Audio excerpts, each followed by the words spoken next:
Tem desejo de se aprofundar na palavra de Deus para ter mais firmeza? E o mais importante, se você quiser realmente saber interpretar corretamente a palavra de Deus, eu tenho um convite para fazer a você. Quero te convidar para conhecer o Bacharel Livre em Teologia do Nascido de Novo. Curso com mais de 80 matérias, mais de 50 bônus exclusivos para você, com todo o material incluso, que vai te levar a ter o seu certificado e a sua credencial de teólogo. Para conhecer todos os detalhes do curso, é só clicar em Saiba Mais aqui embaixo. Essa resposta nós não temos, biblicamente nós não temos. Temos apenas uma lenda medieval tardia, muito tardia, que vai ser explorada pelo Dan Brown no livro dele, que Maria Madalena teria fugido da região ali de Israel, atual Israel, para a França, a Gália, chamava Gália, e que lá ela foi, que ela estaria grávida de uma filha de Jesus, e que ela foi com outros discípulos, que José de Arimateia foi com ela também, teria ido com ela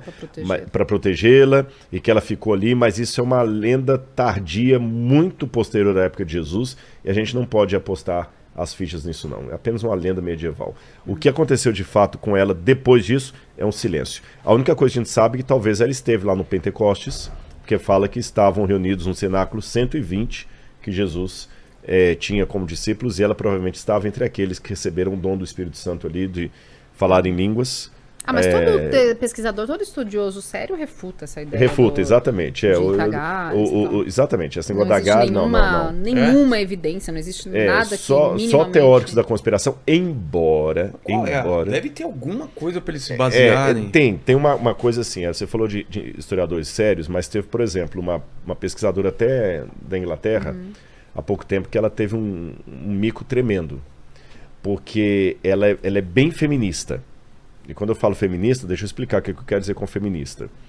Eu não sou contra a pauta feminista no sentido de encontrar para a mulher um lugar na sociedade, um respeito como mulher, como mãe, como cidadã, como profissional, etc. Todas essas pautas aí, elas são humanas. São humanas, não são feministas, são humanas. Quem for contra isso o meu problema é aquilo que a Fabi descreveu um pouco lá atrás, quando ela falou da gente querer, às vezes, aparecer com aquilo que você está questionando. Né? Repetir o modelo que você tanto criticou. Exatamente. Então, agora você falou a questão dos escravos, que agora se tornavam donos de escravos quando foram libertados. O que eu fazia uma liberdade? Eu vou ter escravos, só para ser igual o homem branco que me tinha, né? Então, isso eu sou contra. Então, quando o feminismo quer usar, apropriar-se dessas pautas para distorcer essas próprias pautas, eu acho isso ridículo. Ridículo. E nesse universo aí, tem algumas que querem, porque querem de toda maneira, de maneira anacrônica, pegar figuras como Maria Madalena e reacender um viés gnóstico e colocando que ela é realmente aquela mulher, que ela era a discípula amada, que a igreja, que os outros apóstolos, que Pedro mandou escondê-la. Aí criam toda uma teoria da conspiração que não tem lastro acadêmico para você falar, não tem o mínimo de evidência. Porque para eu levantar uma tese, por mais absurda que ela soe, para ser considerada tese, ela tem que ter algumas evidências. Claro. Alguns que estão nos ouvindo podem até falar assim, poxa, que legal isso que o Rodrigo falou da probabilidade dela ter sido violentada dentro de casa. Faz sentido. Outra pessoa fala assim, não, para mim não faz sentido eu encontrar isso no texto bíblico. Mas ambas reconhecem que eu não estou partindo de um vácuo para dizer isso aqui. No meio da tua cabeça. Agora, quando algumas querem botar a Maria Madalena como aquela protagonista da bandeira feminista, muitas estão partindo do vácuo. Estão partindo de lugar nenhum para chegar não sei onde. Você está entendendo? Então não faz sentido esse tipo de abordagem. E essa professora, por exemplo, que estava até fazendo pesquisa até nos Estados Unidos também, alguém entregou para ela um fragmento de um evangelho perdido de Jesus, onde falava, escrito em copta, onde falava de Maria Madalena como esposa de Cristo. Ela empolgou tanto com isso. No meu livro eu menciono nessa pesquisa as duas autoras. Copta o que é? Copta é a língua que fala no Egito, ou falava no Egito, que o antigo egípcio faraônico, que era aquele dos hieróglifos, sim, essa língua foi variando, ela foi perdendo, depois o copta foi o que sobrou dela.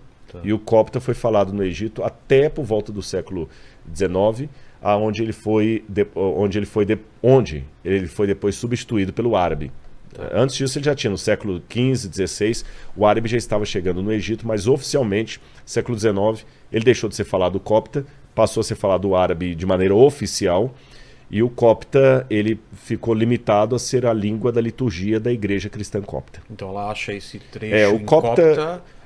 Acharam esse trecho em copta e falaram, olha, aqui é a prova que Jesus era casado com Maria Madalena. Esse texto não se não, sabe quem escreveu. Ficou igual na questão da teologia, da evolução das espécies, né? Que o homem vem do Pithecanthropus erectus, do Homo ergaster e tudo, mas cadê o elo de ligação dos fósseis? No caso desse texto, não se sabe a origem dele, onde... Sabe. Esse sabe? Que é o pior. Esse Esse texto, foi o mico. Esse foi o mico, já que estou falando de origem das espécies, né? O mico. O elo perdido, que eu fiz a paródia aqui com a evolução, né? O elo perdido dessa reconstrução era esse texto, porque ela sabia como acadêmica, e todo mundo que trabalha nisso, que não existe nenhum documento que fala que Maria Madalena era esposa de Jesus. Tem uma inferência de uma parceria mística deles lá, Maria como sabedoria e Jesus como o Logos dos gnósticos, mas nem os gnósticos falavam que a Maria Madalena, de carne e osso aqui, era esposa de Jesus, ou amante de Jesus, ou apaixonada por Jesus no sentido carne. Ninguém trabalhou com isso. Mesmo quando no século VI o Papa Gregório Magno colocou a questão da prostituta, naquela época nem os dissidentes da igreja, os hereges, falavam que ela era esposa de Jesus. Entendi. Isso é uma coisa muito atual. Mas ela achou. Não, eu tenho uma prova, é um documento copta do 2º século que prova que Jesus era marido de Maria Madalena, que ela era esposa de Jesus. E agora eu quero ver os religiosos mais conservadores falando, porque agora a gente tem a prova. É um evangelho que eles tentaram censurar, esconder. Só que vários especialistas em copta já haviam alertado que aquelas escrituras em copta ali estavam estranhas. Que não se escrevia assim em copta. Mas ela estava tão empolgada. Alguém imitando uma escrita da época. Exatamente, que não estava bem feitinho. Mas ela ignorou todo mundo. Nesse momento aparece a National Geographic. A National Geographic joga muito dinheiro. Claro. Sabe? E às vezes faz muito desserviço também, mas é uma revista que tem uma reputação. Igual no passado a Veja, né? Saiu na Veja, saiu no Jornal Nacional, então é verdade. Hoje a gente sabe que não é bem assim. A National Geographic soltou lá, pá! Um evangelho perdido que prova Maria Madalena é a esposa de Jesus. Até que depois foram fazer uma análise técnica e descobriram que é falso. É uma falsificação do século XX. E fica... Descobriram até o sujeito que fez a falsificação e tudo mais. Quer dizer, foi um mico danado para essa professora, um fiasco danado, sabe? É uma vontade muito grande de provar um ponto. Exatamente. Uma coisa é querer descobrir a verdade, outra coisa é querer que a verdade esteja do meu lado, custe o que custar, né? Exato. Então foi isso aí que aconteceu. Então já foi... Teoria da conspiração. Tá.